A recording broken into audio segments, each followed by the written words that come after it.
Jetën time nuk ka mujt me ndryshu asgjë. Unë jam shpirtërisht dhe fizikisht shumë i fortë. Tash jam në moshën 89 vjeçare. Kur i smut s'kam qenë. Si nxënës kam qenë gjithmonë nxënës i shkëlqyeshëm, student i shkëlqyeshëm. Dhe oficer i lartë, ushtarak, maj zoti për këtë të tjerëve të gjitha kombëve që i ka pas ajo Jugosllavi. Dhe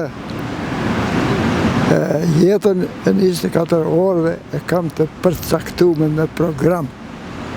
Çdo mëngjes e bëj gjimnastikën dhe rriti kondicionin e trupit tim dhe në punë tjera fizike.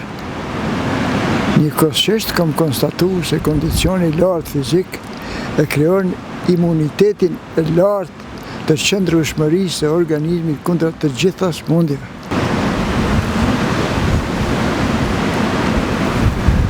Unë kam lindur në fshatin Mështisht dhe shkolla në atëherë shqiptarët në komunën Suarekës kena pas deri në 4 klasë fillore. Shkollat mesme nuk kena pas as 8 vjeçare. 8 vjeçare vetëm në 49-ën komuna e Suarekës është ndërtuar shumë punë me 1949. Kur atëherë kam shkuar në klasë parë gjimnazi ulët, klasën e 5 fillore. Dhe shoqërimi me shokët e shoqet e klasës, pa marrë parasysh çfarë shkallë e shkollimit është kujtimi, kënaqësia më e lartë e jetës, sepse në një klasë kur vinë nxënës janë të gjithë me një program të barabartë dhe ndinin jetin si vllazër e motra. Dhe ato më kanë jetë në kujtime më të lezetshme. Po, unë jam një ndër iniciatorët si deputet popullor i Kosovës me 1969 me kam bërë programin se si me mritej te Universiteti i Kosovës. Se të gjithë kanë pas universitete, vetëm na shqiptarët nuk kanë pas universitet.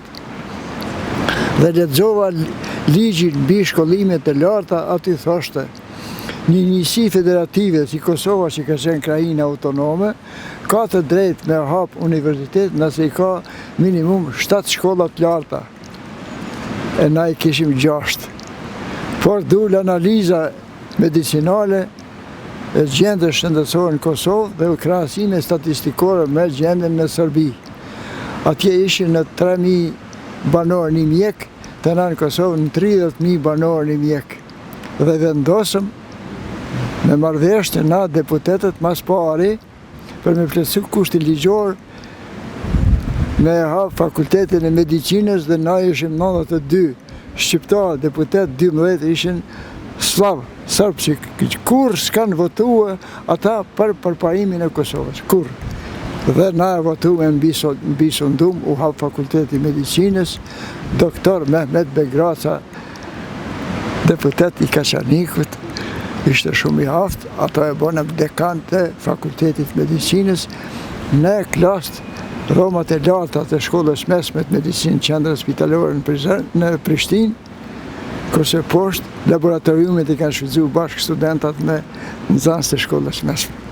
Dhe në kryet vitit, domethënë në 1970, morën vendim për hapjen e universitetit se u plotësuan kushtet me 7 shkolla të larta.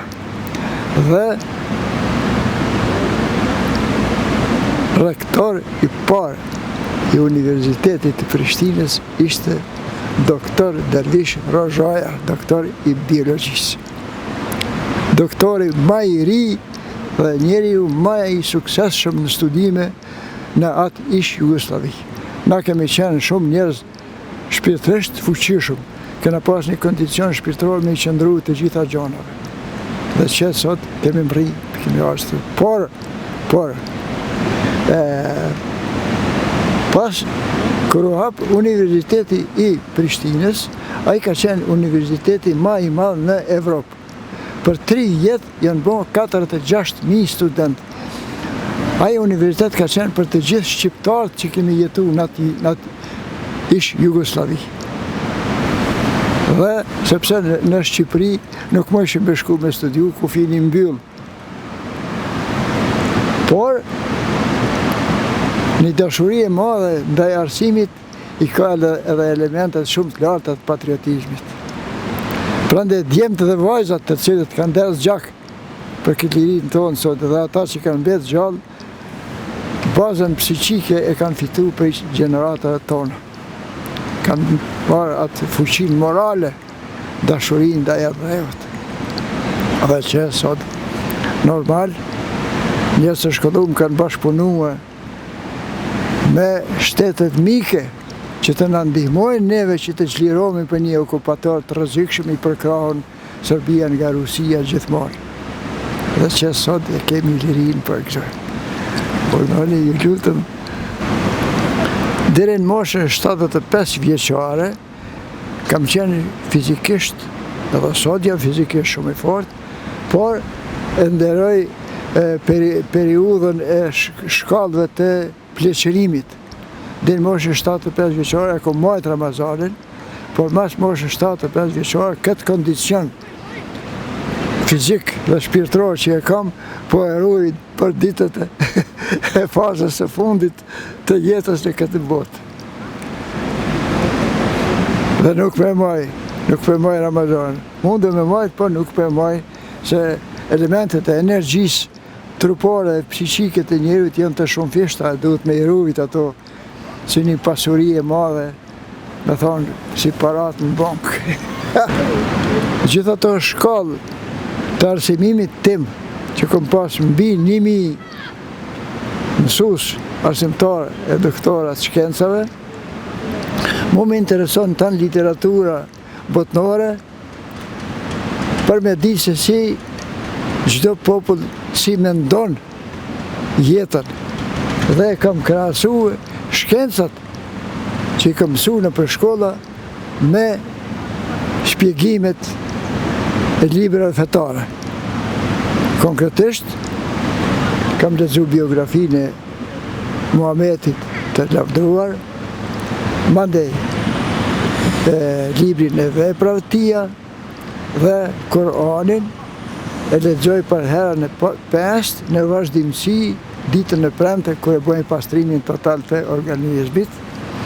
Në atë moment i falenderoj Perëndis për këto 5 kushte që ne ka dhënë jetësore, sidomos ujin, që është bazë e ekzistencës për jetën e njeriut. Dhe nga librat fetare i pranoj vetëm ato që pajtojnë me shkencat reale të cilat na i mësojmë në shkolla. Se ka dhe tjera bindje që janë të elementit fanatizmit ose elementit tërhiqjes shpirtërore që të hynë njerëz në atë besime që në kej. Megjithëse besimi islam është një ndër besimet më demokratike dhe sidoqoftë e jep një edukat mirë të njerëzit që besojnë.